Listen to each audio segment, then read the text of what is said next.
un hermoso y bendecido sábado. Esta tarde vamos a estudiar la lección 13 del estudio de este trimestre, cuyo título es el libro de Salmos. Y el título de nuestra lección es Espera en el Señor. Y vamos a tratar de hacer un resumen de todo lo que estuvimos viendo, de lo más importante que estuvimos viendo al estudiar el libro de los Salmos. Y nos preguntamos cuáles son las diferencias que existen entre la verdadera esperanza, entre los que esperan, fíjense, todos esperamos. Los paganos también esperan. Los cristianos que están en Babilonia también esperan. Pero la pregunta es cuáles son las diferencias que existen entre la verdadera esperanza y la falsa esperanza de los cristianos, de los así llamados cristianos. Para todos los así llamados, entre comillas, cristianos, la diferencia más importante está en quién confiamos, en quién esperamos. Y están o van a existir, porque habría llegado un momento en que nadie confiaría en Jehová. Van a estar los cristianos que creen, confían y esperan en Jehová, en Yahvé, en el único Dios verdadero. Los que aguardan y esperan a Jehová, como le indican los Salmos y el verdadero versículo de memoria de Salmos 27:14. Estos son los que guardan los mandamientos de Dios. Como dice el Salmo 27:14, ¿aguarda a quién? A Jehová. Esfuérzate y aliéntese tu corazón. Sí, espera a Jehová. Y como dice el Salmo 125, los que confían en Jehová son como el monte de Sión, que no se mueve, sino que permanece para siempre. ¿Y cuáles son los mandamientos de Dios? Vamos a leer los 4 primeros que están en Éxodo 20, del 1 al 11. Y habló Dios todas estas palabras diciendo, ¿qué dijo Jehová?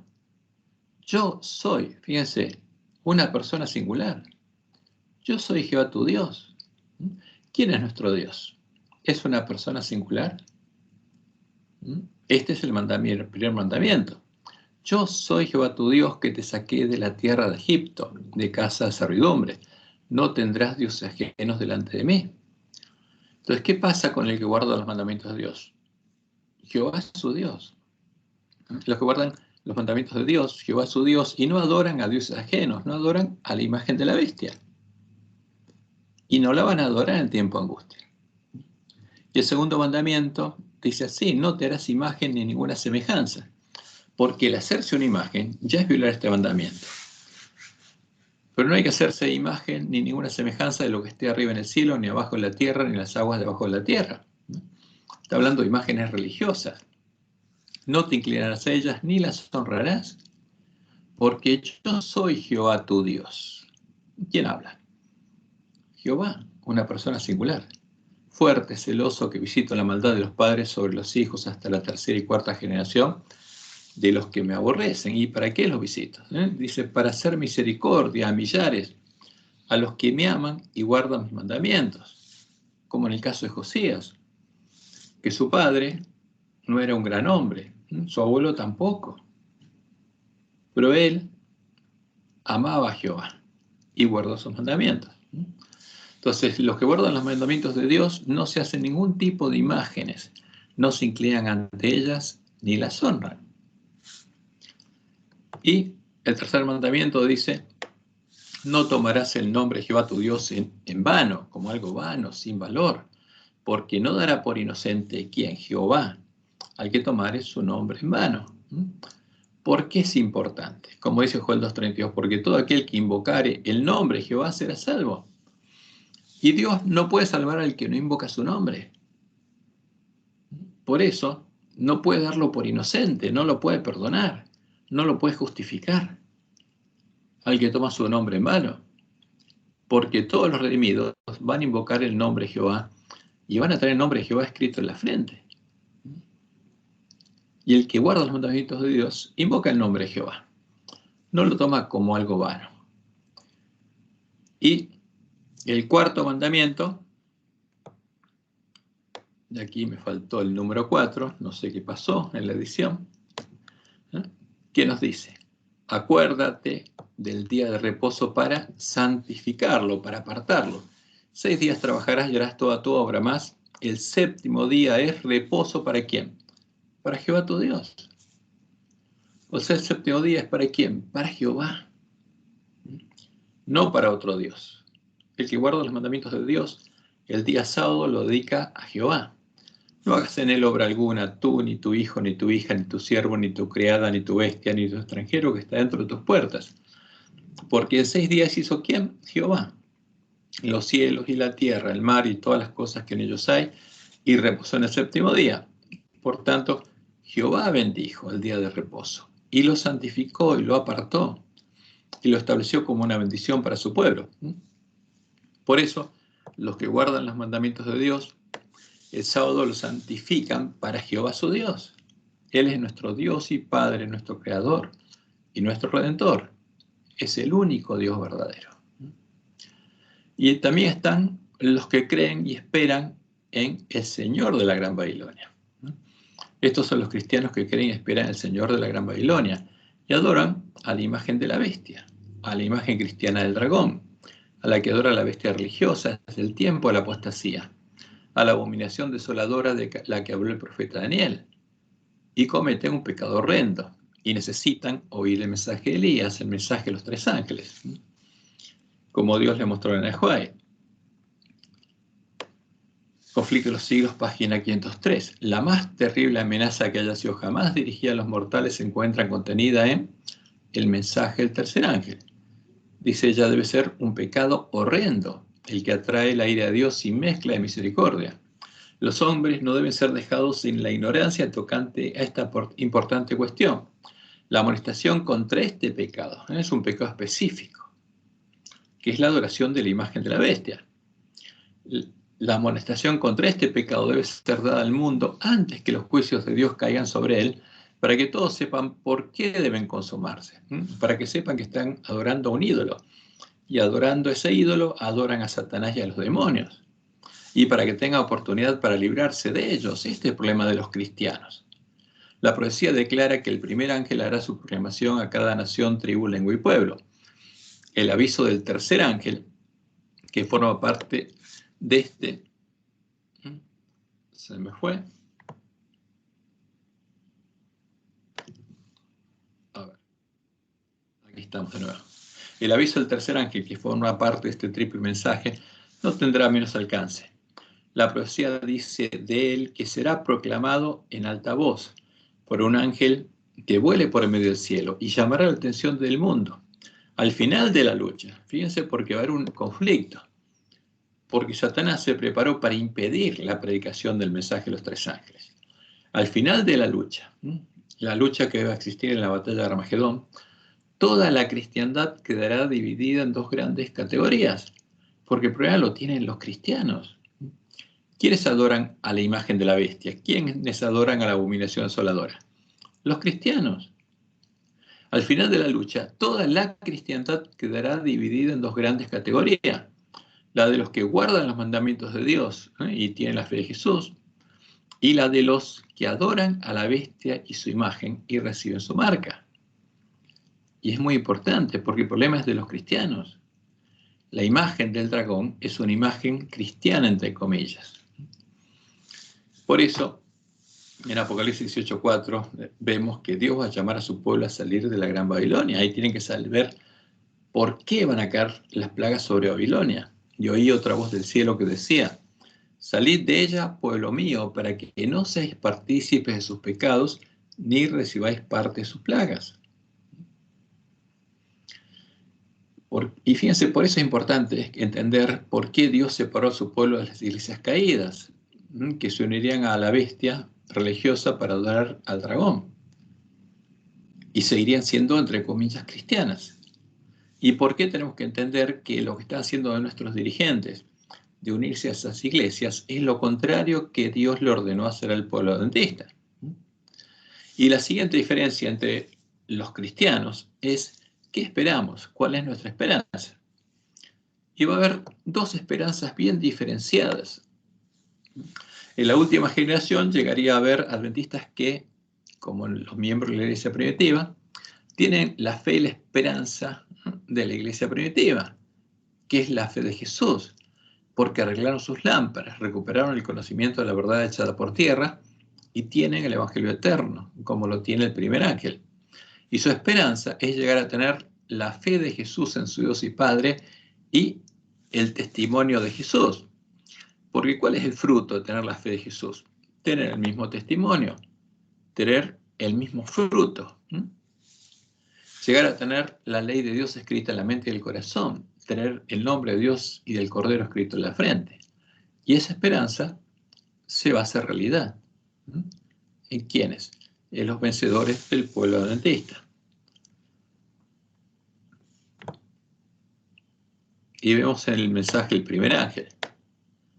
Vi volar por el medio del cielo a otro ángel, que este ya no es el ángel de la Odisea, sino este ángel está despierto y no está desnudo, que tenía el evangelio eterno, para predicarlo a los moradores de la tierra, a los ángeles de la Odisea, y después a toda nación, tribu, lengua y pueblo, diciendo a gran voz, temed a quién, a Dios. ¿A qué Dios? A Jehová, y dadle gloria, porque la hora de su juicio ha llegado. Y adorad a aquel que hizo el cielo y la tierra, el mar y las fuentes de las aguas. ¿Quién hizo en 6 días el mar, la tierra y el mar? Jehová. Es un llamado a adorar a Jehová, al único Dios verdadero. ¿Y cuál es la esperanza?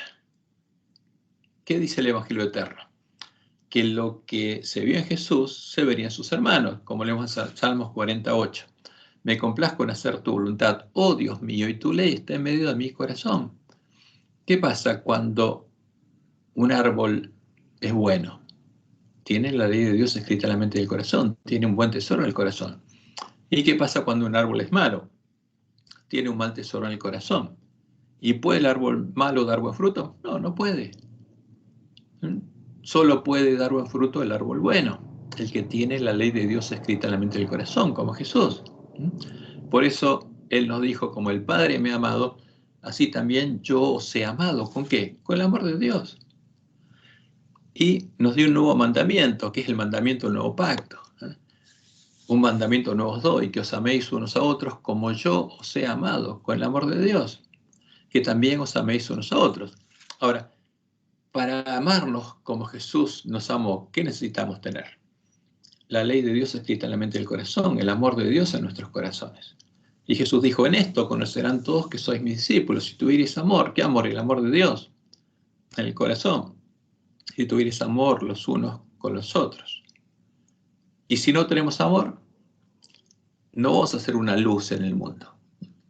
Y Jesús terminó su oración intercesora del siguiente modo. Juan 17, 25 al 26. Padre justo, el mundo no te ha conocido, pero yo te he conocido. ¿Por qué lo conoció Jesús? Porque conoció el amor de Dios y llegó a tener el amor de Dios escrito en la mente y el corazón y tenía el nombre de Dios escrito en la frente. Y estos han conocido que tú me enviaste y les he dado a conocer tu nombre, tu carácter, y lo daré a conocer aún, para que el amor con que me has amado esté en ellos. Fíjense, el amor con que Dios amó a Jesús estaba donde el corazón de Jesús. ¿Y ahora dónde iba a estar? En sus discípulos. Y yo en ellos. ¿Por qué? Porque serían hechos parte del templo de Jehová. Y Pablo en Romanos 5, del 1 al 5, explica claramente cuál es la verdadera esperanza de los verdaderos cristianos. Justificados pues por la fe, tenemos paz para con Dios por medio de nuestro Señor Jesucristo, por quien también tenemos entrada por la fe a esta gracia, porque Él es la puerta, en la cual estamos firmes, y nos gloriamos en la esperanza de la gloria de Dios, la gloria de la cual estaba destituido el hombre, la gloria de los que reflejan la gloria de Dios. Y en el versículo 5 dice, y la esperanza, ¿qué esperanza? De la gloria de Dios, porque esa es la verdadera esperanza de los verdaderos cristianos. No vergüenza, porque el amor de Dios ha sido derramado en nuestros corazones por el Espíritu Santo que nos fue dado. Y por eso ellos eran verdaderos testigos de Jesús, porque tenían la fe de Jesús en su Dios y Padre, y tenían el testimonio de Jesús, porque tenían el mismo fruto, porque el amor de Dios en el corazón da el mismo fruto. Transforma a las personas en árboles buenos que solo pueden dar frutos buenos. Y como Dios lo anunció, la predicación de la verdad empezaría a ser escuchada en medio de la iglesia adventista en el tiempo de la última generación, como leemos en Conflicto de los Siglos, página 517. antes que los juicios de Dios caigan finalmente sobre la tierra, antes que comience el tiempo de angustia, habrá entre el pueblo del Señor un avivamiento de la piedad primitiva cual no se ha visto nunca desde los tiempos apostólicos. El Espíritu y el poder de Dios serán derramados sobre sus hijos. ¿Y cuál va a ser el fruto? Después miré, y aquí el Cordero estaba en pie sobre el monte de Sión, que es un símbolo del reino de Dios, y con él 144.000, ¿no? 144.000 vencedores, que tenían el nombre de él y el de su Padre escrito en la frente, que tenían la ley de Dios escrita en la mente y el corazón, que tenían el amor de Dios en sus corazones. Esa es la promesa y esa es la esperanza, verdadera esperanza del pueblo de Dios. Y habría otro grupo de cristianos. Estarían los que oyen y no creen a la verdad, sino creen a la mentira que enseña el hombre de pecado. Creen al falso evangelio predicado por la bestia, el falso profeta y por los lobos vestidos de ovejas, que vendrían a nosotros. Y comen y beben de la mesa de los borrachos, de la mesa de Jezabel, y adoran a la imagen de la bestia, al dios ajeno puesto en lugar de Jehová, a la falsa roca que son dioses. ¿Y qué es lo que pasaría con ellos? Ellos serán dejados en manos de los espíritus de demonios a los que habrán elegido conscientemente adorar. Espíritus que cegarán sus ojos hasta el tiempo de la sexta plaga, cuando Dios hará secar las aguas del gran río Éufrates que alimenta a Gran Babilonia y les abrirá los ojos. Y vamos a ver esta cita de 2 Tesalonicenses 2, del 1 al 12. Porque lo que ocurrió en el tiempo de la apostasía, como Dios le mostró en el Juay, ocurriría con los adventistas insensatos. Y Pablo dice lo siguiente: pero con respecto a la venida de nuestro Señor Jesucristo y nuestra reunión con Él, dice, nadie os engañe en ninguna manera, porque no vendrá sin que antes venga la apostasía. Pablo conocía la profecía de Ezequiel, conocía las profecías de Daniel. ¿Y qué anunciaban? La manifestación del hombre de pecado. En Ezequiel 28 se hablaba del hijo del rey de Tiro, el hijo de Satanás. Porque no vendrá sin que antes venga la apostasía y se manifieste el hombre de pecado, el hijo de perdición, el cual se opone y se levanta contra todo lo que se llama Dios o es objeto de culto, tanto que se sienta en el templo de Dios como Dios, haciéndose pasar por Dios. Y tendría que pasar. Y pasó, claro que sí, a comienzos del siglo IV. Cuando Constantino sedujo a los apóstatas, estos hicieron la obra de Balaam, y como recompensa, el Constantino le dio al obispo de Roma el trono, el poder y la autoridad del sumo pontífice romano, del sumo pontífice Jezabel. Y el obispo de Roma, en ese tiempo Silvestre I, puso lo que Jesús llama el trono de Satanás en medio de la iglesia letrán, se sentó, se ciñó la tiara y se manifestó el hombre de pecado. Y eso pasó. Ahora, Pablo dice algo más interesante todavía. Dice, porque ya está en acción el misterio de la iniquidad, solo que hay quien al presente lo detiene, hasta que él a su vez se ha quitado de medio. ¿Quién lo detenía? Dios lo detenía. ¿Y quién fue quitado del medio? Dios. Y su obra en el santuario, junto con la obra de Jesús, nuestro sacerdote, cuando fue quitado el continuo. ¿Por quiénes? Por las tropas que levantó Constantino. Y en su lugar, ¿qué pusieron? A la abominación desoladora. Y por eso dice Pablo, y entonces se manifestará aquel inicuo, porque primero viene la definición de la abominación desoladora, y entonces Constantino le dio ¿a quién? Al obispo de Roma, Silvestre I, el trono, la corona, la tiara, la triple corona pontificia y el poder del sumo pontífice romano, el sumo pontífice Jezabel. Y se manifestó el hombre de pecado, y entonces se manifestará aquel inicuo, a quien el Señor matará con el espíritu de su boca y destruirá con el resplandor de su venida. Inicuo, cuyo advenimiento es por obra de Satanás, con gran poder y señales y prodigios mentirosos, y con todo engaño de iniquidad para los que se pierden. ¿Por cuánto? Fíjense, esto es importantísimo. No recibieron el amor de la verdad para ser salvos. Está hablando de los que oyeron la verdad y la rechazaron. Por esto, Dios les envía un poder engañoso, o sea, los deja en manos de los espíritus demonios a los que decidieron adorar, para que crean la mentira, a fin de que sean condenados todos los que no creyeron a la verdad. Y esto es muy importante.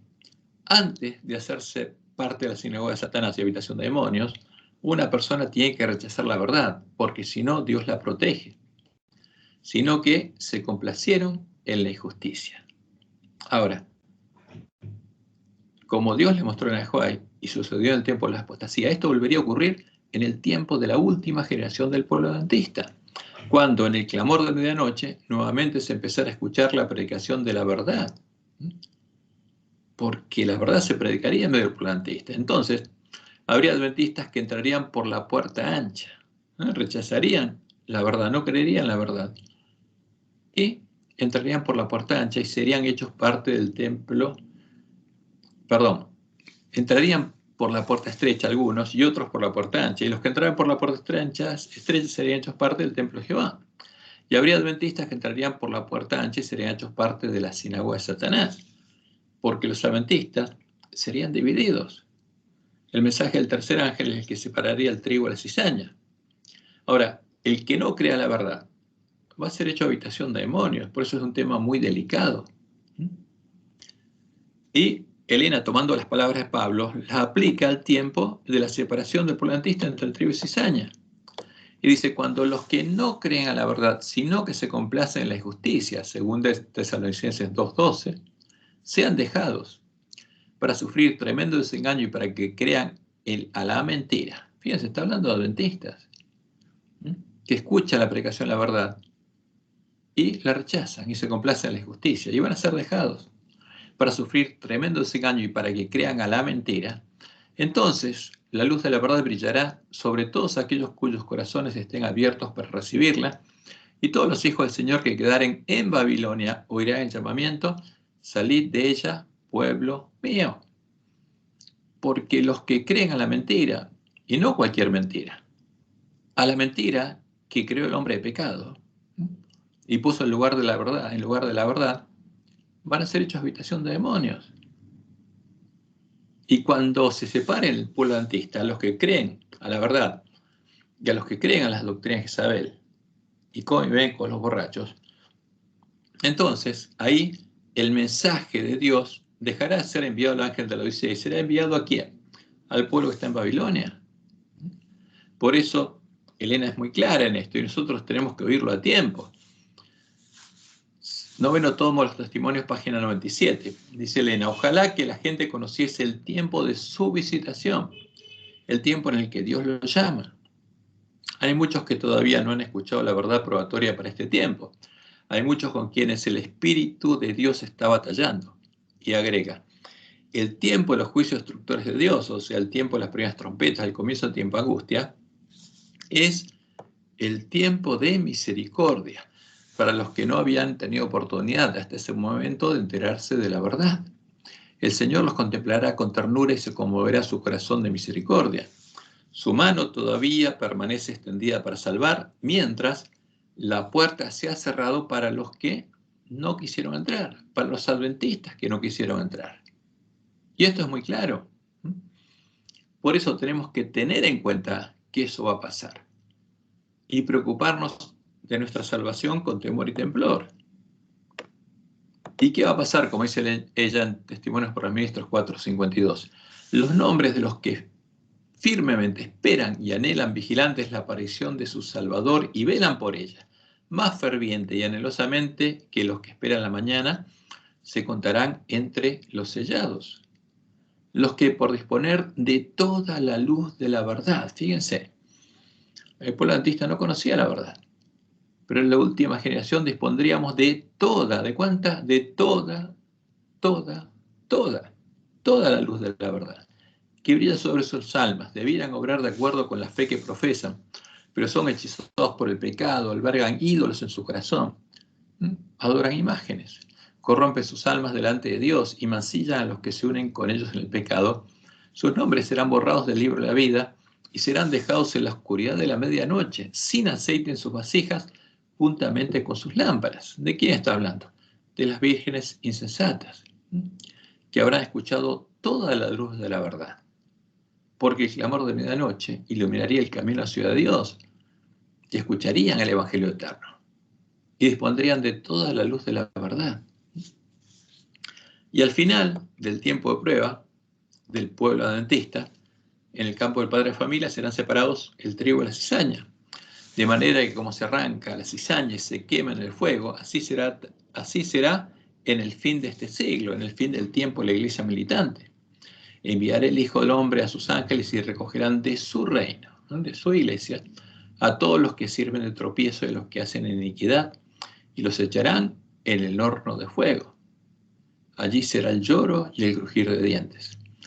Entonces, después de la separación, los justos resplandecerán como el sol de justicia, como dice Malaquías 4, en el reino de su Padre. ¿Por qué? Van a recibir la lluvia tardía y van a salir a predicar el fuerte pregón del mensaje del tercer ángel. Y Jesús dice, el que tiene oídos para oír, oiga. ¿Y qué pasa en el tiempo de angustia? En aquel tiempo se levantará Miguel, el gran príncipe que está de parte de los hijos de tu pueblo, y será tiempo de angustia, cual nunca fue desde que hubo gente hasta entonces. ¿Y qué va a pasar en el tiempo de angustia? Los justos resplandecerán como el sol, los entendidos resplandecerán como el resplandor del firmamento, y los que enseñan la justicia a la multitud como las estrellas a perpetua eternidad. ¿A qué multitud? A la gran multitud que va a salir de la gran Babilonia. Y muchos serán limpios, emblanquecidos y purificados. Pero estarán los impíos, que procederán impíamente y ninguno de ellos se entenderá. ¿Por qué? Ya han sido dejados. Son las vírgenes insensatas, que actuarán impíamente, porque Satanás habrá tomado plena posesión de ellos. Pero los entendidos comprenderán.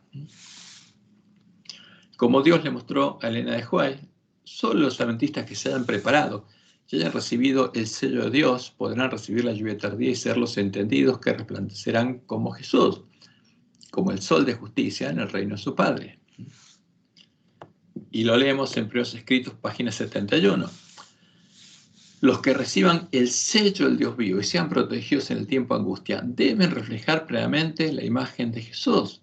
¿Qué tienen que tener? El nombre de Dios escrito en la frente, el nombre de Jesús escrito en la frente. Vi que muchos descuidaban la preparación necesaria. ¿Por qué esta es la preparación necesaria? Esperando que el tiempo de refrigerio y la lluvia tardía los preparase para sostenerse en el día del Señor y vivir en su presencia. Y habían sido engañados. ¿Por quiénes? Por los falsos maestros. ¿Y a cuántos vi sin amparo en el tiempo de angustia? ¿Cuántos adventistas vi sin amparo en el tiempo de angustia? Dice Elena. Habían descuidado la preparación necesaria y por lo tanto no podían recibir el refrigerio indispensable para sobrevivir a la vista de un Dios santo. Vi que nadie podrá participar del refrigerio a menos que haya vencido todas las tentaciones y triunfado del orgullo, el egoísmo, el amor al mundo y sobre toda palabra y obras malas. Nadie puede recibir la lluvia tardía si no es un pan sin levadura y ungido con aceite, si no refleja plenamente la imagen de Jesús. Y tristemente, los adventistas que hayan entrado por la puerta ancha y no se hayan preparado serán los impíos que actuarán impíamente durante el tiempo de angustia, y sus ojos recién serán abiertos en el tiempo de la sexta plaga. ¿Por qué? Porque fueron dejados en manos de los espíritus demonios que cerraron sus ojos. Por eso es necesario que todos los adventistas podamos oír estas palabras a tiempo y buscar hasta encontrar al santo, al verdadero Jesús. Y leo Apocalipsis 3:9 al 11. Aquí se me falta un 11. Escribe al ángel de la iglesia de Filadelfia. Esto dice el santo, el verdadero, el que tiene la llave de David. ¿Por qué dice Jesús esto? Porque hay uno falso. Y en nuestro tiempo tendríamos que diferenciar la puerta estrecha de la puerta ancha, el verdadero Jesús del falso. Esto dice el santo, el verdadero, el que tiene la llave de David, porque el falso se lo dio al Papa. El que abre y ninguno cierra, y cierra y ninguno abre. Yo conozco tus obras, y aquí he puesto delante de ti una puerta abierta a la cual nadie puede cerrar. Porque aunque tienes poca fuerza, has guardado mi palabra y no has negado mi nombre. El ángel de Filadelfia es el ángel de la Iglesia de Reforma que está buscando la verdad. Todavía tiene poca fuerza porque no recuperó el conocimiento de la verdad. Y va a recuperar todo el poder en el tiempo de angustia, cuando se acabe la dispersión del poder del pueblo santo. pero tiene la palabra de Dios, la está escudriñando y no ha negado el nombre de Jesús, no ha negado que Él es Jehová. Y aquí, yo entrego de la sinagoga de Satanás, porque abrió una sinagoga de Satanás, porque la puerta abierta es la puerta por la que se entra al templo de Jehová, y por la otra puerta a la sinagoga de Satanás. ¿Y qué pasará con la sinagoga de Satanás? Y aquí yo entrego de la sinagoga de Satanás a los que se dicen ser judíos y no lo son, a los que se dicen ser cristianos, adventistas, séptimo día, y no lo son, dice Jesús, sino que mienten. Y aquí yo haré que vengan y se postren a tus pies y reconozcan que yo te he amado. ¿Y cuándo va a ocurrir eso? Como Dios le mostró en Joel, la sexta plaga. Cuando Dios haga secar las aguas del gran río Éufrates que alimenta la gran Babilonia, y los hombres que fueron cegados por los espíritus de demonios, vean lo que pasó.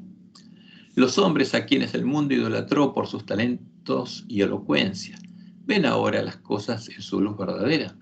Se dan cuenta de lo que perdieron por la transgresión y caen a los pies de aquellos a quienes despreciaron y ridiculizaron a causa de su fidelidad y confiesan que Dios los amaba. Y se va a cumplir. Ahora, estos hombres, ¿qué llegaron a ser? Parte de la sinagoga de Satanás. Porque, como dice Jesús, la sinagoga de Satanás es la que se va a postrar ante los que él amaba. Y esto es importante. Entonces, nosotros tenemos que preguntarnos y contestar estas preguntas, cada uno de nosotros. ¿Por cuál de las dos puertas y a dónde queremos entrar? ¿A dónde quiero entrar yo? ¿Quiero entrar por la puerta estrecha o la puerta ancha? ¿Al templo de Jehová o a la sinagoga de Satanás? ¿A qué Jesús queremos recibir? ¿Al verdadero o al falso? ¿Qué camino queremos recorrer? ¿El camino angosto que lleva a la vida, el que Dios le mostró a Joel, o el camino espacioso que lleva a conocer las profundidades de Satanás? ¿A dónde queremos llegar?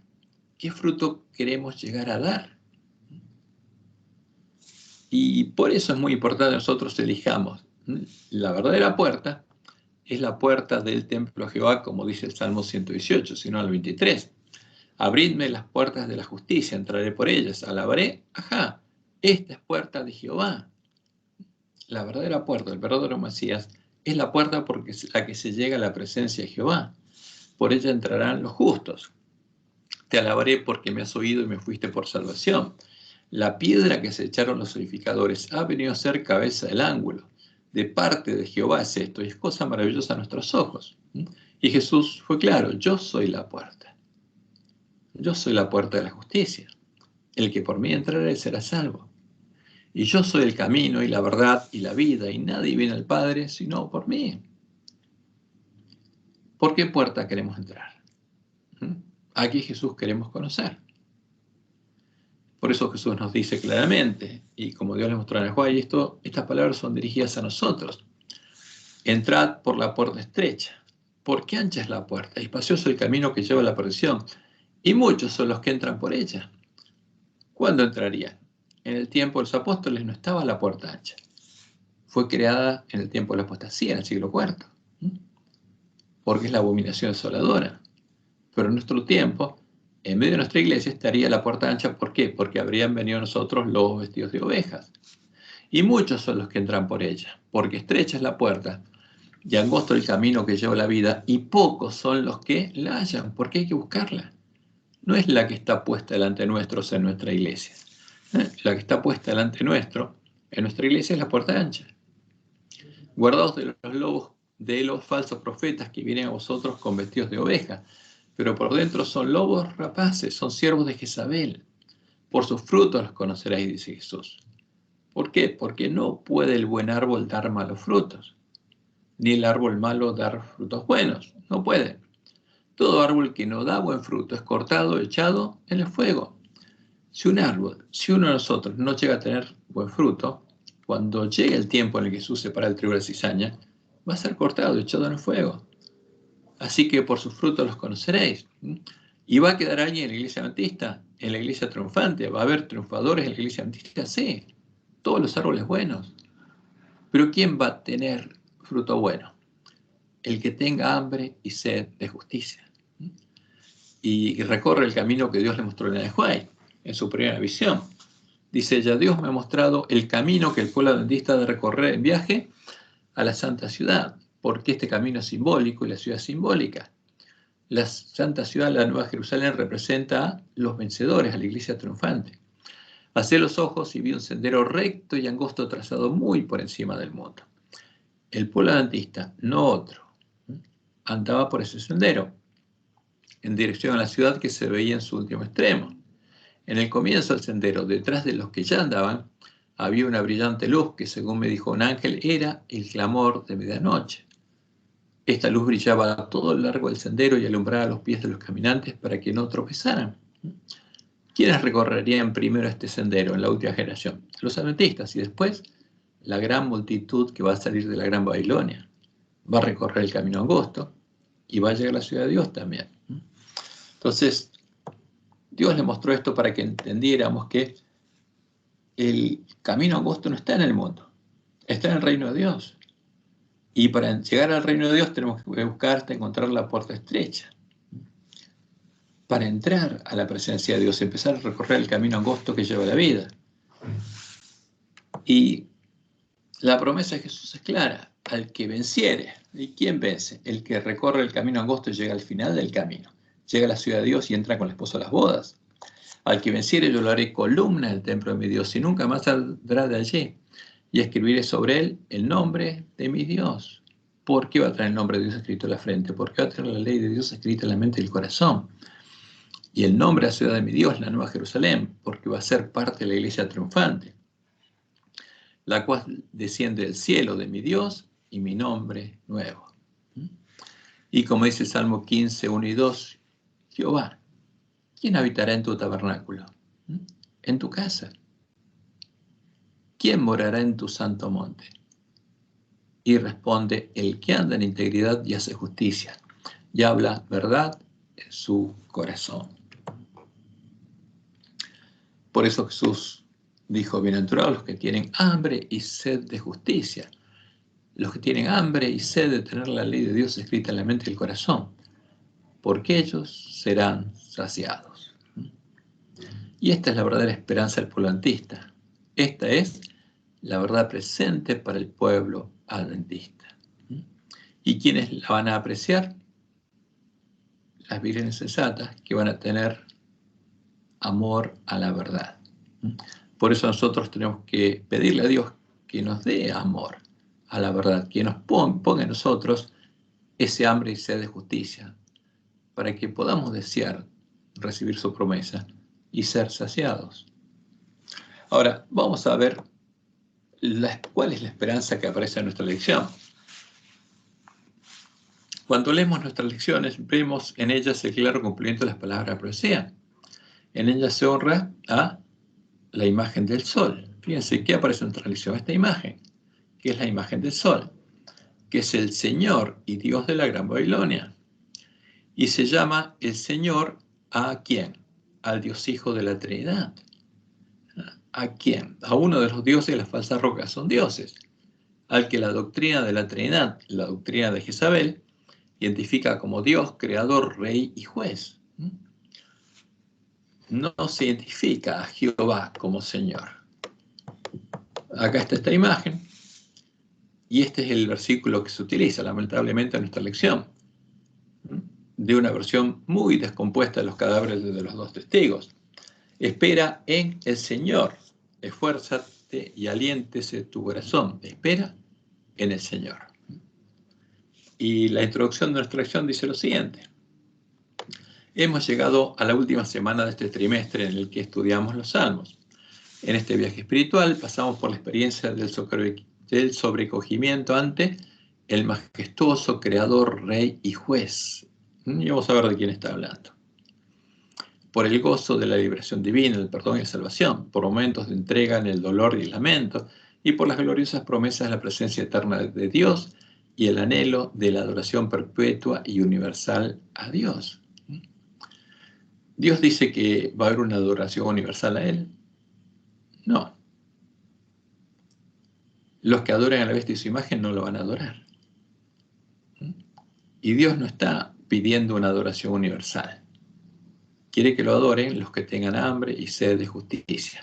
Sin embargo, dice, el viaje continúa mientras vivamos en la esperanza de la venida del Señor.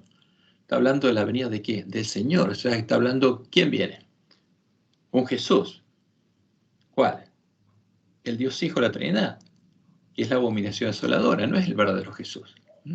Cuando nuestro anhelo de Dios hallará su cumplimiento definitivo, cuando hallará justamente su cumplimiento, el anhelo de las vírgenes sensatas.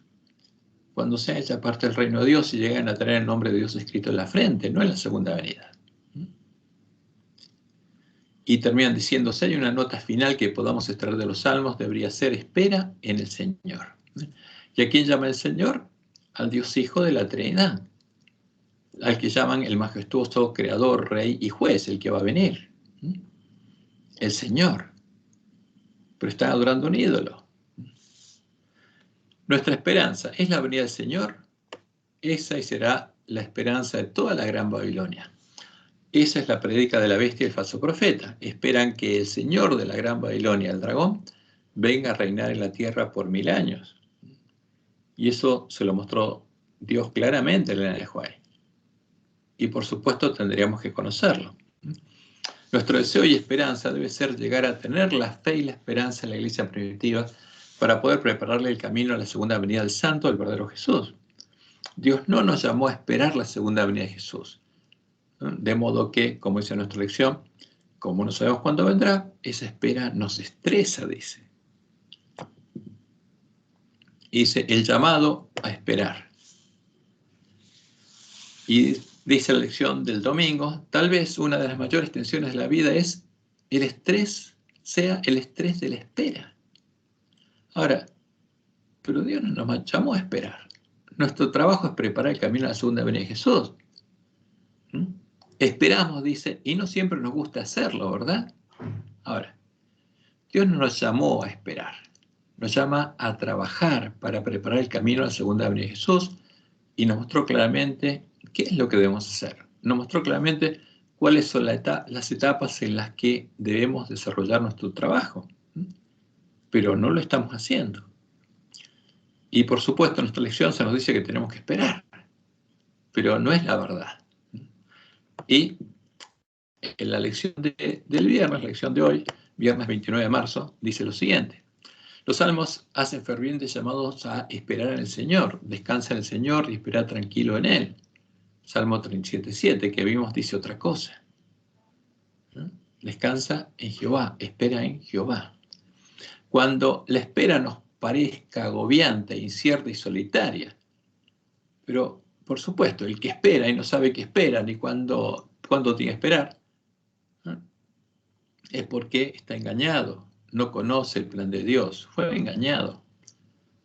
Recordemos a los discípulos el día de la ascensión de Jesús al cielo. Jesús fue llevado al cielo ante sus ojos, mientras ellos quedaron esperando a que regresara algún día futuro y desconocido. Ellos no se quedaron esperando. Tenían una misión y empezaron a realizarla. Y como vimos, Pablo sabía que Jesús no iba a venir hasta antes que viniera la apostasía en el siglo IV y se manifestara el hombre de pecado y se cumplían todas las profecías. Y se pregunta el autor de nuestra lección, ¿habrá alguien que haya experimentado un anhelo más intenso de recibir la bendición de Dios que los discípulos en aquel día? Seguramente anhelaban, Señor, llévanos contigo ahora. Ahora, ¿qué les dijo Jesús? Que donde Él estuviera, ellos iban a estar. Y aquí estoy con vosotros todos los días hasta el fin del mundo. Y cuando Jesús ascendió, después de que por 40 días le explicó el verdadero evangelio, el evangelio del reino de Dios, ellos sabían que iba a venir a morar con ellos. Habían entendido el evangelio del reino de Dios, sabían que Jesús y su Padre vendría a morar en ellos, como claramente Jesús lo explicó. Y esperaban que Jesús viniera a morar en ellos. Como Jesús le dice al ángel de la Odisea, aquí estoy a la puerta y llamo. Y dice el autor de nuestra lección, sin embargo se les ordenó esperar la promesa del Padre y el regreso de Jesús. ¿Cuándo? Jesús vino a morar en ellos en Pentecostés. Yo soy la vid y mi Padre es el labrador. El que permanece en mí y yo en él, este lleva mucho fruto, porque separados de mí nada podéis hacer. Ahora, todo esto es falso evangelio y falsa profecía. Y terminan diciendo, el mandato de nuestro Señor de esperar en Él es imposible cumplir a menos que Él haya hecho su obra en nosotros mediante el Espíritu Santo. Y dicen, ningún entusiasmo humano podrá soportar la tensión que la espera impondrá a nuestro frágil ser. Y todo esto es falsedad, no es la verdad, es la mentira. Ahora, ¿cuáles son las 3 etapas de nuestra misión que Dios nos reveló claramente? ¿Cuál es nuestro deber? Fíjense, primero, tenemos que leer y oír las palabras de profecía y empezar a guardarlas para poder recuperar el conocimiento de la verdad echada por tierra, para que tengamos el Evangelio eterno y los lugares asolados puedan ser reedificados, para que pueda venir a nosotros, como a los discípulos, el reino de Dios, para que Jesús pueda venir a morar en nosotros. Y como Jesús le enseñó a los discípulos a orar por el reino de Dios, después les dijo, mas buscad primeramente, ¿qué cosa? El reino de Dios y su justicia. Y todas estas cosas, ¿qué comeremos, o qué beberemos, o qué vestiremos? O serán añadidas. Pero lo importante para nosotros es buscar el reino de Dios y su justicia. Y como Dios le mostró a Nehuay, cuando en 1844 se cumplieron las 2300 tardes y mañanas desde que fue dada la orden para reedificar a Jerusalén, fue dada la orden para reedificar los lugares asolados por la Babilonia espiritual, el templo de Dios en el nuevo pacto. El Papa hizo una brecha en la santa ley de Dios, pero vi que había llegado ya previamente el tiempo en que esta brecha tiene que ser reparada por el pueblo de Dios y los lugares asolados han de ser reedificados. ¿Y qué tenemos que hacer nosotros? Testimonios para los ministros, página 113. El libro del Apocalipsis inicia con una orden a entender la instrucción que contiene. ¿A quién va dirigida esa orden? A nosotros. Bienaventurado el que lee. Ya leímos la profecía. Y los que oyen, la comprendimos. Y los que oyen las palabras de esta profecía declara a Dios y guardan las cosas en ella escritas. ¿La estamos guardando? Porque si no, Jesús no puede venir. Porque el tiempo de qué? De la segunda venida está cerca. Dice Elena, cuando como pueblo comprendamos lo que significa este libro para nosotros, se verá entre nosotros un gran reavivamiento. Porque esta es la instrucción de lo que tenemos que hacer para preparar el camino a la segunda venida de Jesús. Y Jesús dice, aquí vengo pronto, bienaventurado el que guarda las palabras de la profecía de este libro. ¿Tenemos que estar esperando? No. Tenemos que estar preparándole el camino a la venida de Jesús, como Juan se lo preparó a su primera venida. Y para poder oír las palabras, como dice Jesús, tenemos que oír lo que pasó con las 7 iglesias, porque estamos en el tiempo de la séptima iglesia, militante, en tiempo de la Odisea. Y está por llegar el tiempo de la iglesia triunfante, cuando llegue el fin del tiempo de gracia para las vírgenes. Y Jesús nos dice, el que tiene oído, oiga lo que el Espíritu dice a las iglesias. ¿Y cómo podemos entender lo que pasó? ¿Cómo se cumplió la profecía? Tenemos que ver la historia, como dice el Juan, debemos ver en la historia el cumplimiento de la profecía para comprender el progreso de los eventos en el ordenamiento de las naciones para el conflicto final de la gran controversia. Todo lo que Jesús anunció que ocurriría con las 7 iglesias ya se cumplió. Ya el Adventista está en la condición del ángel de la Odisea. ¿Por qué? Vimos en la historia el cumplimiento de la profecía, comprendemos qué pasó, comprendemos el significado de cada uno de los símbolos de la profecía de las 7 iglesias. Si los comprendimos, ¿qué quiere decir que tenemos? Quiere decir que tenemos oídos para oír las palabras de profecía. Y si las podemos oír, las podemos guardar. Y si las podemos guardar, es que ya estamos preparando el camino a la segunda venida de Jesús. Y no estamos desesperados ni angustiados por no saber qué tenemos que esperar. Porque Jesús fue claro. Cuando viéramos la señal de los tiempos que nos indicaran que Él está a las puertas, esa sería la última generación, fue claro. No pasará esta generación hasta que todo esto acontezca. Ahora, ¿y qué tendría que pasar a la última generación? Como dice el juez, un reavivamiento de la verdadera piedad entre nosotros es la mayor y más urgente de todas nuestras necesidades. El buscar esto debe ser nuestro primer trabajo. Entonces, cuando comprendiéramos qué es lo que pasó, comprenderíamos justamente cuál es la verdad y podríamos completar nuestro primer trabajo. debe haber un esfuerzo ferviente para obtener la bendición del Señor, no porque Dios no esté dispuesto a otorgarnos su bendición, sino porque no estamos preparados para recibirla. No fue sembrada la semilla del reino en nuestros corazones. No recuperamos el conocimiento de la verdad.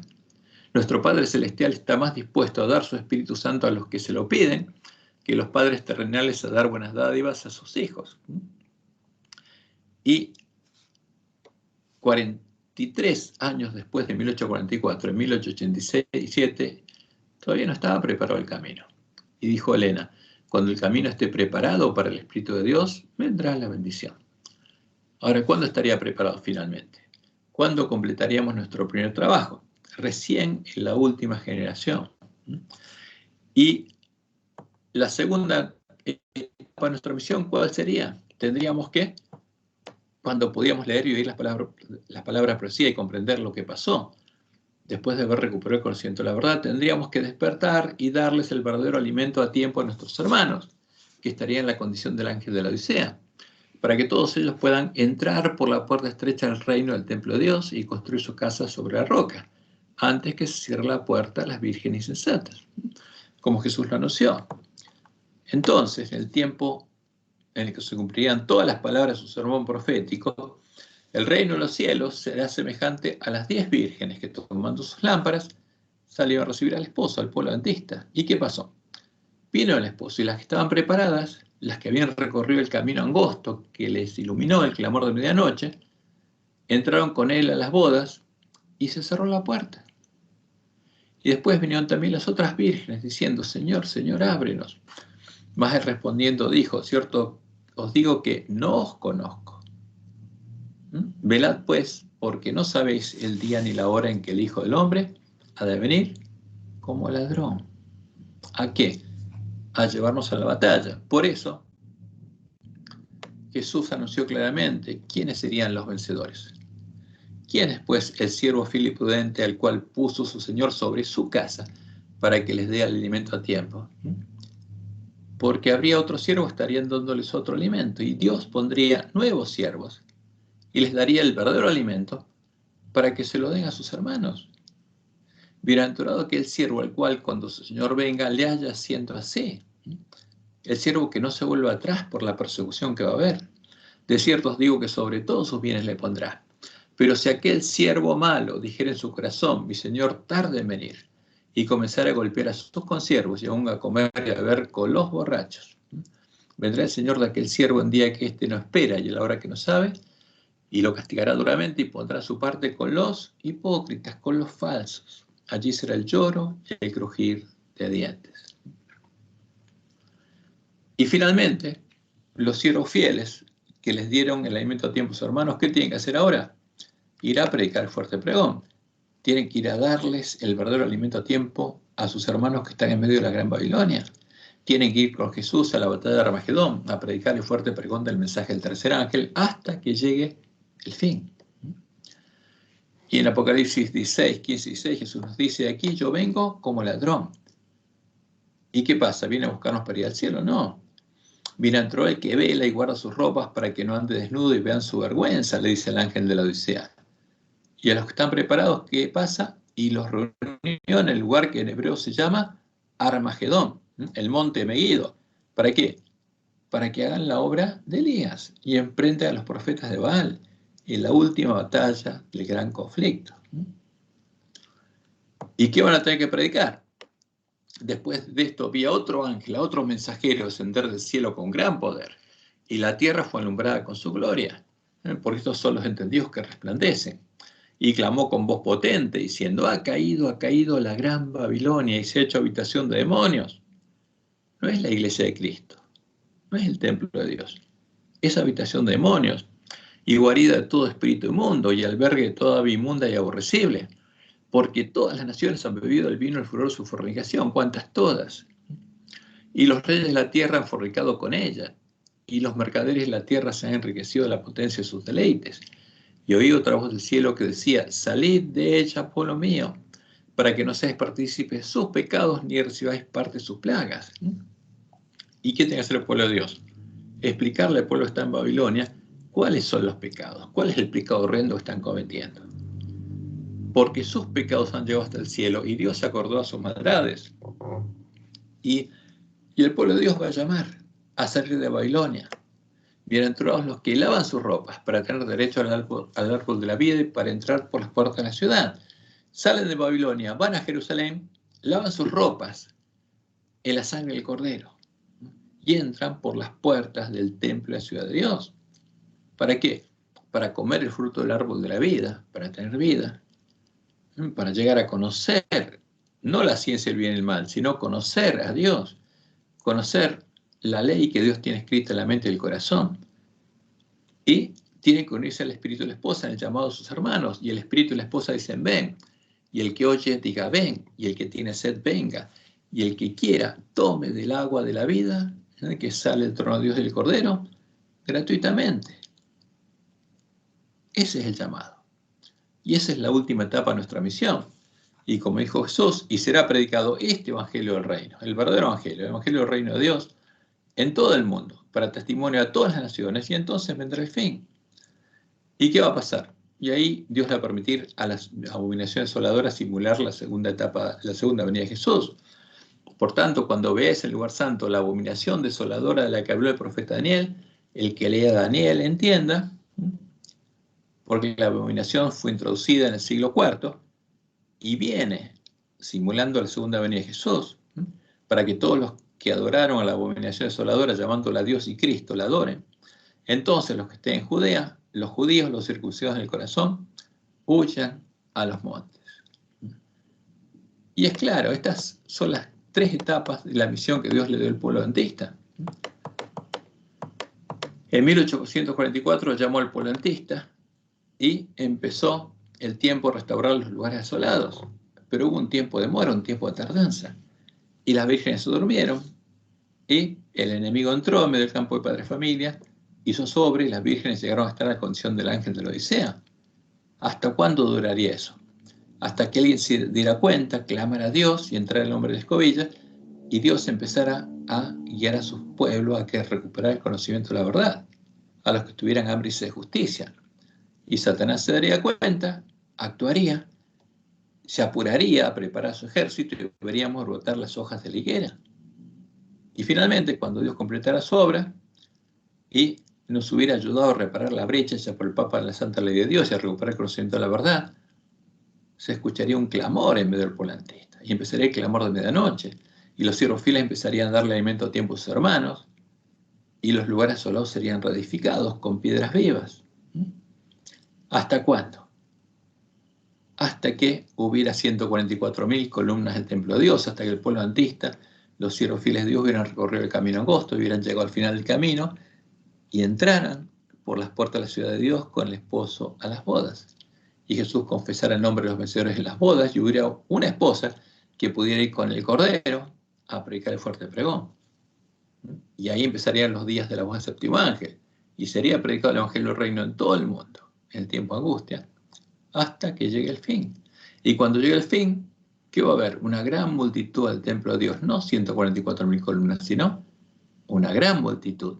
La gran multitud que habrá salido de la gran Babilonia habrá entrado al templo de Dios, Dios habrá reinado en ella y la habrá preparado y la habrá vestido de vestiduras blancas. Y van a ser también una multitud de árboles buenos que van a tener fruto bueno. Esa es la promesa de Dios. Y ahí va a quedar preparado el camino a la segunda venida de Jesús. Y cuando venga la abominación desoladora, van a caer las plagas sobre los que estén adorando a Satanás, llamándolos Dios y Cristo. Hasta que en el tiempo de la sexta plaga se produzca la resurrección especial, finalice el tiempo de angustia de Jacob, Dios libera a su pueblo y abra los ojos de los impíos, haga secar las aguas del gran río Éufrates que alimenta la gran Babilonia, y los impíos vean en todo su esplendor, claramente, nítidamente, qué es lo que pasó, y confiesen que Dios amaba. Los siervos malos confiesen que Dios amaba a los siervos buenos, a los siervos fieles y prudentes. Entonces habrá quedado preparado el camino para la segunda venida de Jesús y Jesús vendrá. Ahora vamos a las promesas de los salmos. Como estuvimos haciendo, vamos a repasar los salmos que cita nuestra lección, pero cuyas palabras son torcidas. Y en los Salmos hay promesas hermosas para el pueblo de Dios y especialmente para el pueblo de la última generación. La generación que pasará por el tiempo de angustia cual nunca fue ni habrá. Empecemos por el Salmo 131. El Salmo 131 es un cántico gradual de David en el que nos invita a esperar en Jehová. Y es cortito, son 3 versículos. Y dice así: Jehová, no se ha envanecido mi corazón, ni mis ojos se enaltecieron, ni anduve en grandeza, ni en cosas demasiado sublimes para mí. En verdad que me he comportado y he acallado mi alma como un niño destetado a su madre. Como un niño destetado está mi alma. Espera, oh Israel, en Jehová. ¿Qué dice David? Como un niño te estoy esperando. Y Jesús dijo: de los niños el reino de los cielos. Espera, oh Israel, ¿en quién? En Jehová, desde ahora y para siempre. ¿Y en quién va a esperar el pueblo de Dios? En Jehová. Y el Salmo 27 también es un Salmo de David, en el que David nos indica que Jehová es nuestra luz y nuestra salvación, que es la fortaleza de nuestras vidas, es la roca que es nuestro refugio. Es una profecía que se cumplirá con sus siervos fieles, con los que esperen a Jehová. Y vamos a leerlo. Dice David: Jehová es mi luz y mi salvación. ¿De quién temeré? Jehová es la fortaleza de mi vida. ¿De quién he de atemorizarme? Si Jehová es mi luz y mi salvación, ¿de quién vamos a temer? Si Jehová es la fortaleza de nuestras vidas, ¿de quién nos vamos a atemorizar? De nada. Cuando se juntaron contra mí los malignos, mis angustiadores y mis enemigos, para comer mis carnes, ellos tropezaron y cayeron, dice David. Aunque un ejército acampe contra mí, no temerá mi corazón. Aunque contra mí se levante guerra, yo estaré confiado. Una cosa he demandado a Jehová. Una cosa quiero, dice David. Esta buscaré. Que esté yo en la casa de Jehová todos los días de mi vida. Ahora, ¿quién va a morar en la casa de Jehová todos los días de su vida? Los siervos fieles. Todos los que entren por la puerta estrecha van a entrar al templo de Jehová, a la casa de Jehová, para empezar a comer la cena de Pascua. Y eso va a pasar con los adventistas que busquen y encuentren la puerta estrecha. Una cosa he demandado a Jehová. Esta buscaré.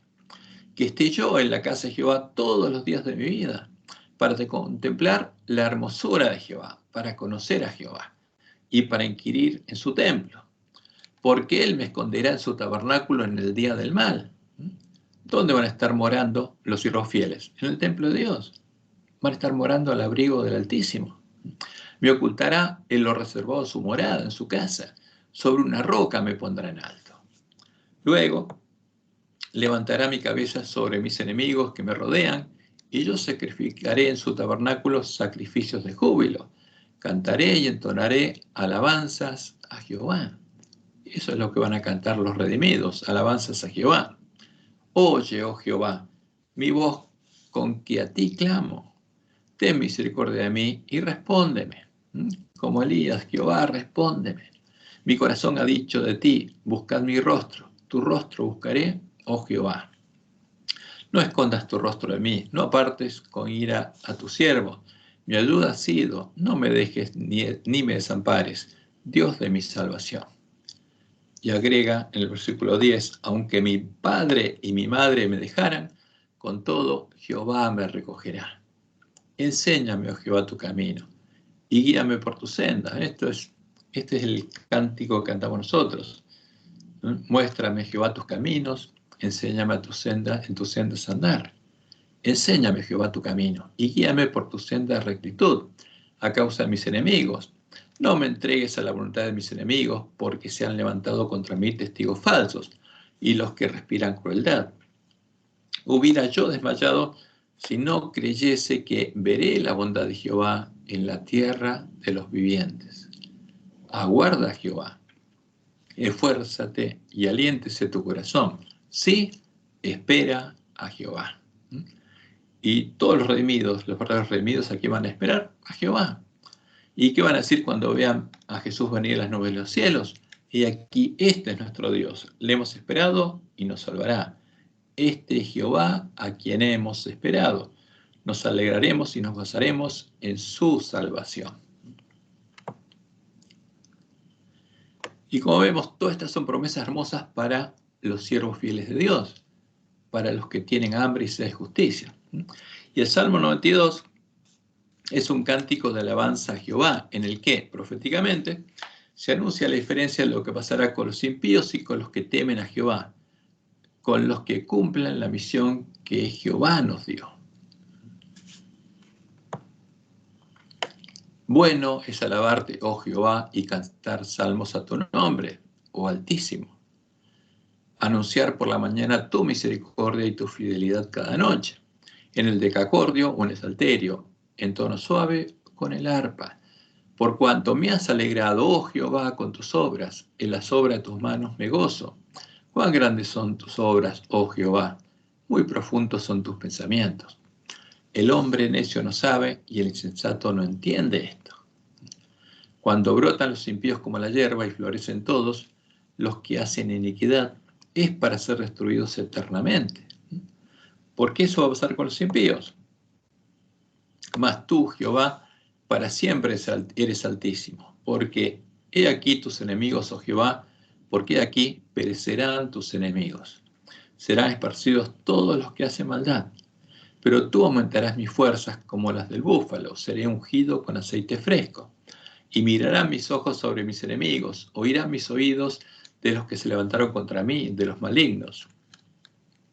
El justo florecerá como la palmera, crecerá como cedro en el Líbano, plantados en la casa de Jehová. En los atrios de nuestro Dios florecerán. Está hablando de los árboles buenos. Aún en la vejez fructificarán, estarán vigorosos y verdes, para anunciar que Jehová mi fortaleza es recto y que en él no hay injusticia. Y estos son los que temen a Jehová y los que van a anunciar que en Jehová no hay injusticia. Y esto es muy importante. Ahora que vamos a estudiar a partir de la semana que viene el gran conflicto, porque vamos a ver y vamos a tratar de diferenciar la verdad del error, porque comprender el gran conflicto, el problema del gran conflicto, es el fundamento de todo lo demás. Y tenemos que entenderlo muy bien. Tenemos que entender claramente que en Jehová no hay injusticia. Tenemos que entender lo que Dios reveló en su palabra. Y vamos al Salmo 126. El Salmo 26 es una promesa para los siervos fieles y prudentes que llegarán a tener el gozo de Jesús al ver el fruto de la aflicción de sus almas, porque sembrarán con lágrimas la preciosa semilla, porque tendrá el Evangelio eterno para sembrarlo, pero volverán con regocijo trayendo sus gavillas. Y esta es una promesa, porque anuncia lo que sucedería cuando Jehová hiciere volver la cautividad en Sión. Cuando el pueblo judío volvió a Jerusalén para reedificar los lugares asolados y cuando el pueblo adventista fuera liberado de la cautividad y los lugares asolados fueran reedificados. Cuando Jehová hiciere volver la cautividad de Sión, seremos como los que sueñan. Entonces nuestra boca se llenará de risa y nuestra lengua de alabanza. Entonces dirán entre las naciones, grandes cosas ha hecho Jehová con estos, porque se va a ver la obra de Jehová. Grandes cosas ha hecho Jehová con nosotros, estaremos alegres. Haz volver nuestra cautividad, oh Jehová, como los arroyos del Negev. Y fíjense la promesa. Los que sembraron con lágrimas, con regocijo segarán. Irá andando y llorando el que lleva la preciosa semilla, porque va a ser perseguido, mas volverá a venir con regocijo, trayendo sus gavillas. Y en el caso nuestro, vamos a ver a los 144.000 sellados y después a la gran multitud de los redimidos de la gran Babilonia. Y vamos a terminar nuestro estudio con el Salmo 91, porque es muy importante. Porque el Salmo 91 es una profecía que nos muestra cuál será la protección de Jehová durante el tiempo de angustia a todos los adventistas que hayan edificado su casa sobre la roca y estén morando en su casa, en su templo, en su reino, los que habiten al abrigo del Altísimo.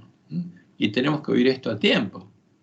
la protección de la que no podrán disfrutar los adventistas que no hayan recibido el sello de Dios, pero sí podrán disfrutar todos los que salgan de la Gran Babilonia y entren por las puertas del templo y la ciudad de Dios. Y esto es muy importante a nosotros. Y dice así el Salmo 91.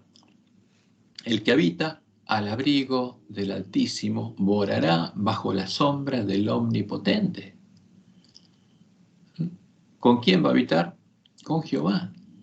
Diré yo a Jehová, esperanza mía y castillo mío, mi Dios, en quien confiaré. Y esto tienen que decir todos los redimidos. Y nosotros tenemos que decir de Jehová, mi Dios, en quien confiaré, esperanza mía y castillo mío. Él te librará del lazo del cazador, de la peste destructora. ¿Quién nos puede librar? Solo Jehová. Con sus plumas te cubrirá y debajo de sus alas estarás seguro. ¿Debajo de quién? ¿Quién nos va a proteger? Jehová. Escudo y adarga es su verdad. No temerás el terror nocturno, ni saeta que vuele de día, ni pestilencia que andes en la oscuridad, ni mortandad que en medio del día destruya. Porque cada vez va a ser peor el estado de la tierra y lo que Satanás va a hacer. Pero el que mora al abrigo del Altísimo no va a temer. Caerán a tu lado 1000 y 10.000 a tu diestra, mas a ti no llegará. El Satanás va a poder incluso matar. Y van a caer a tu lado 1000 y 10.000 a tu diestra, mas a ti no llegará. No va a poder tocarte. Ciertamente con tus ojos mirarás y verás la recompensa de los impíos. Porque has puesto a Jehová, que es mi esperanza, al Altísimo por tu habitación. ¿Dónde habitará el pueblo de Dios? A la sombra del Altísimo. Porque va a entrar por la puerta estrecha la presencia de Jehová, por la puerta de Jehová. Y Jehová va a venir a morar en su corazón. Y va a ser hecho parte del templo de Jehová. Porque has puesto a Jehová, que es mi esperanza, al Altísimo por tu habitación. No te sobrevendrá mal, ni plaga tocará tu morada. O sea, todo lo que Satanás y sus ángeles hagan, no va a poder caer ni tocar ¿a quién? A los que moran en la presencia de Jehová. Pues a sus ángeles mandará acerca de ti que te guarden todos tus caminos. En las manos te llevarán para que tu pie no tropiece en piedra. Y fíjense que estas son las palabras que Satanás le leyó a Jesús para hacer que él lo adore, para hacer que Jesús salte del templo, para probar a Dios. ¿Y qué le dijo a Jesús? No tentarás a Jehová tu Dios. Escrito está. Sobre el león y el áspid pisarás. Hollarás al cachorro del león y al dragón. Esa es la promesa de Génesis 3:15. O sea que la simiente de la mujer vencería al dragón. Y la simiente de la mujer, ¿quién fue? Cristo venció. Y sus hermanos también. Y ahora, en la última generación, el resto de la simiente de la mujer va a vencer al dragón. Hollarás al cachorro león, al cachorro babilónico y al dragón. Por cuanto en mí ha puesto su amor, dice Jehová, yo también lo libraré, le pondré en alto, por cuanto ha conocido mi nombre, y lo tiene escrito en la frente. Me invocará y yo le responderé. Con él estaré yo en la angustia. Esa es la promesa de Dios. Lo libraré y le glorificaré. Lo saciaré de larga vida y le mostraré mi salvación. Y esa es la promesa para nosotros, para el tiempo de angustia. Y ningún adventista tendría que perderse esta bendición. Y este es el tiempo en el que los adventistas podemos entrar por la puerta estrecha al lugar santuario de Dios, edificar nuestras casas sobre la roca, sobre Jehová, poner al Altísimo por nuestra habitación y poner nuestro amor en Él. Entonces Jehová nos librará, estará con nosotros en tiempo de angustia, responderá cuando lo invoquemos, nos librará, nos glorificará, nos saciará de larga vida y nos mostrará su salvación. Entonces, ninguno de los males ni ninguna de las plagas que caerán sobre los impíos tocará nuestra morada. En cambio, los impíos que entran por la puerta ancha a la sinagoga de Satanás y construyan sus casas sobre la arena, estarán a merced de lo que habrán elegido adorar. Estarán en manos de Satanás y los demonios, que llegarán a torturar y asesinar a los que los adoran. Y tristemente, entre estos va a haber muchos adventistas del séptimo día, todos los que entren por la puerta ancha. Y por ejemplo, como anuncia las palabras de profecía, cuando llegue el tiempo de la apostasía nacional a los Estados Unidos, por haberse transformado en una imagen de la bestia romana, que estará obligando a adorar a la bestia y a su imagen, cuando todas las naciones sigan su ejemplo y Dios deje de protegerlo, vendrá la ruina nacional a los Estados Unidos. Porque Satanás, el destructor, lo destruirá con el sonido de la tercera y cuarta trompetas, para que la bestia religiosa, el papado, llegue a ser el octavo rey y reine por el resto del tiempo angustia. Y esto tiene que saberlo el pueblo de Estados Unidos. Y leemos en Evangelismo, página 25. El Señor no desechará repentinamente a los transgresores o destruirá a naciones enteras, sino que castigará ciudades y lugares donde los hombres se han prestado para ser poseídos por los agentes satánicos. Las ciudades de las naciones serán tratadas con estrictez y, sin embargo, no serán visitadas con la extrema indignación de Dios, porque algunas almas renunciarán a los engaños del enemigo y se arrepentirán y convertirán, mientras que las masas estarán atesorando ira para el día de la ira.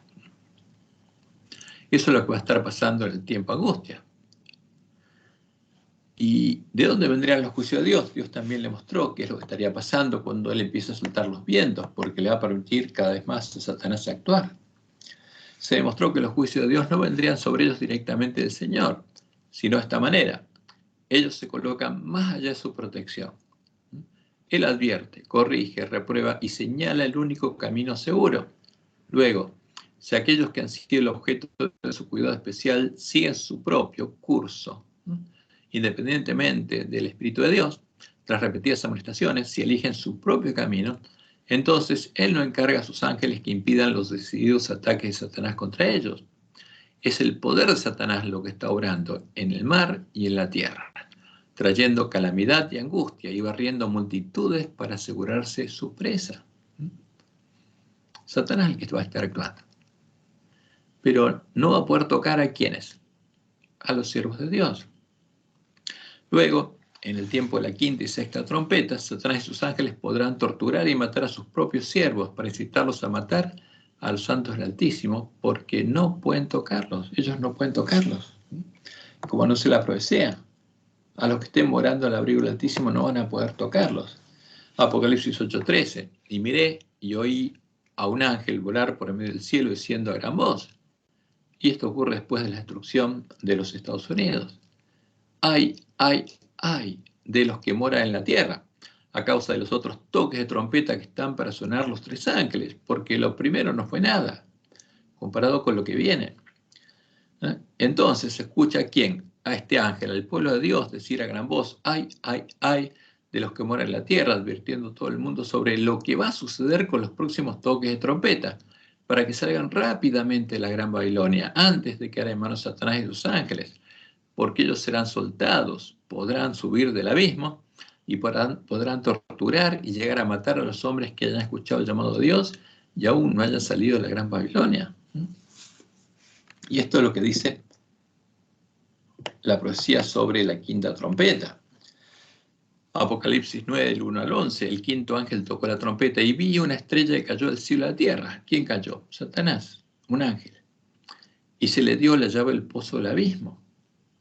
Y abrió el pozo del abismo, y subió humo del pozo del abismo, no el pozo como humo de un gran horno, y se oscureció el sol y el aire por el humo del pozo.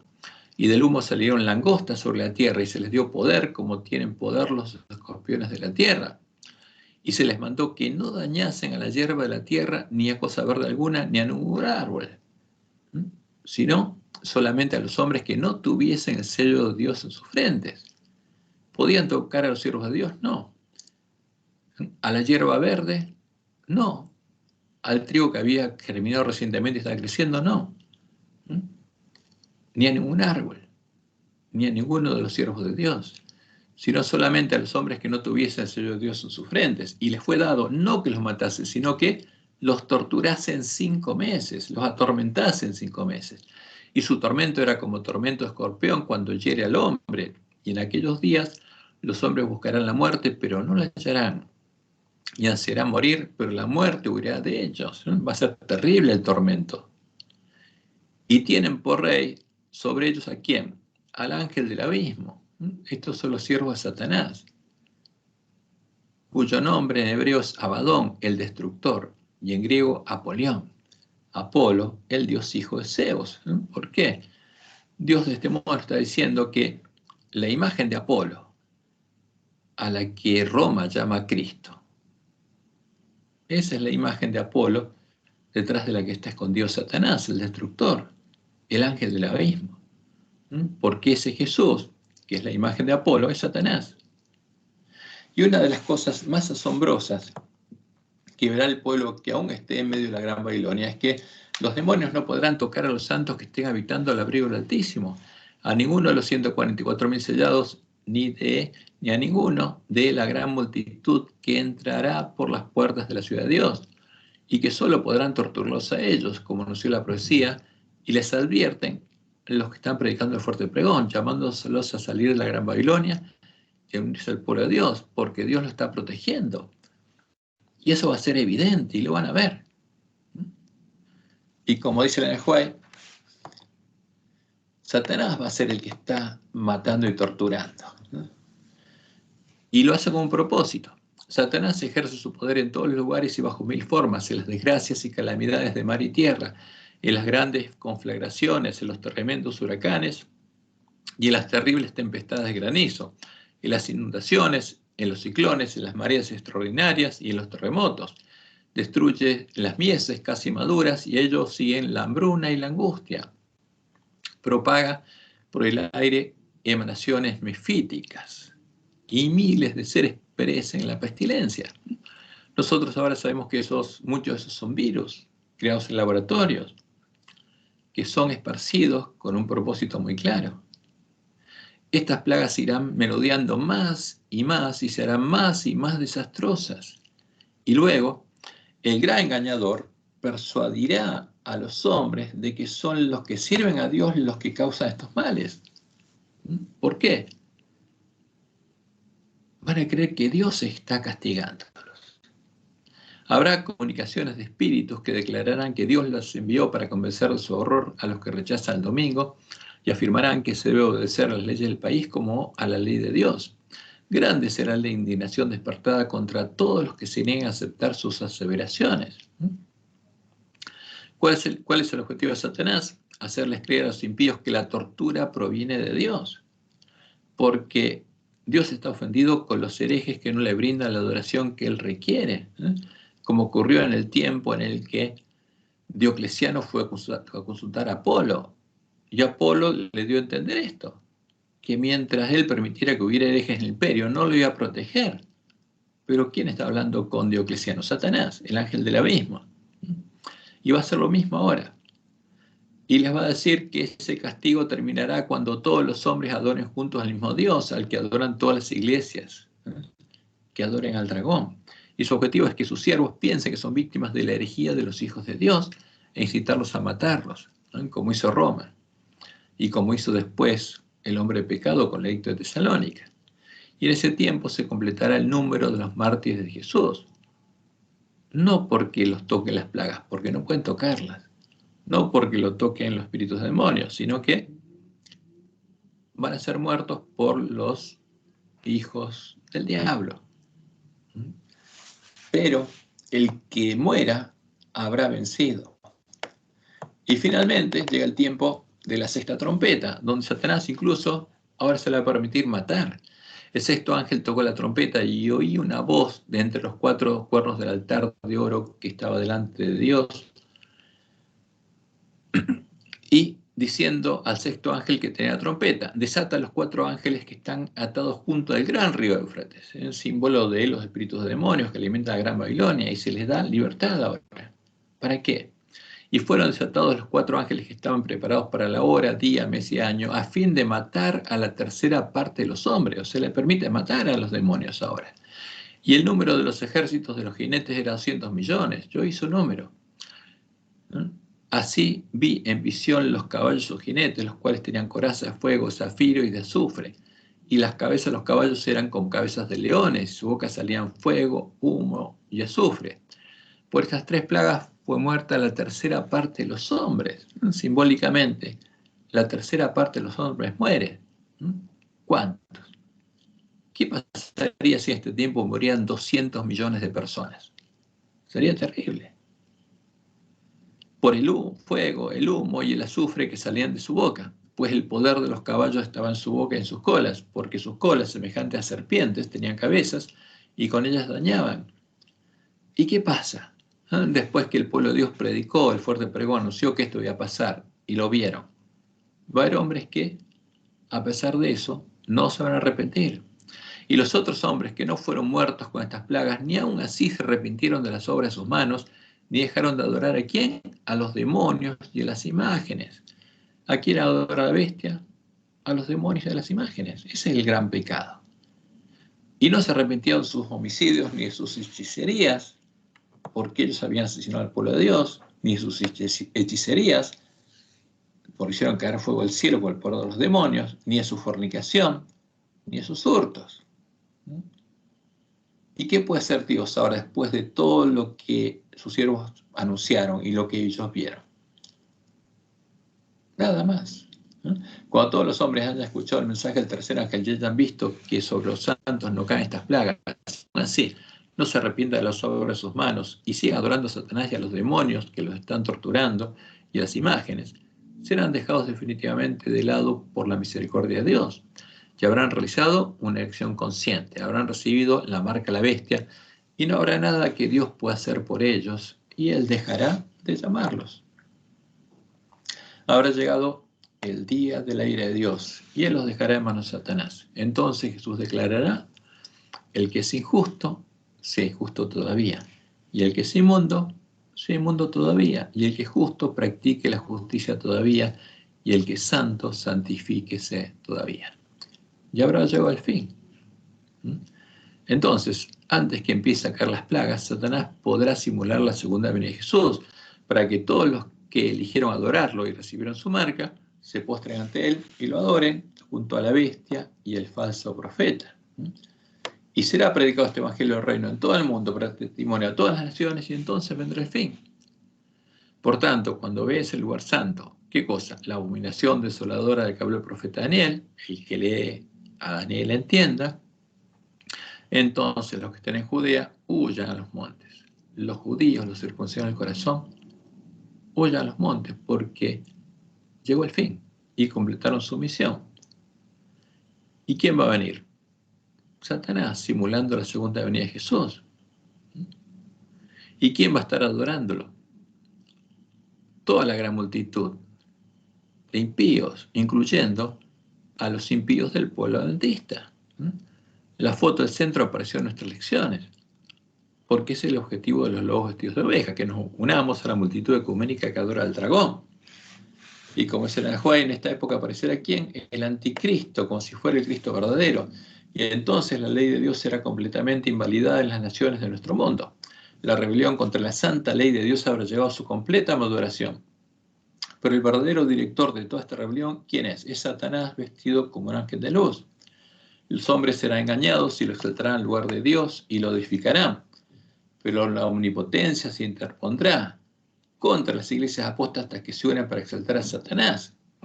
Y como Dios nos mostró, entre esas iglesias, ¿quiénes van a estar?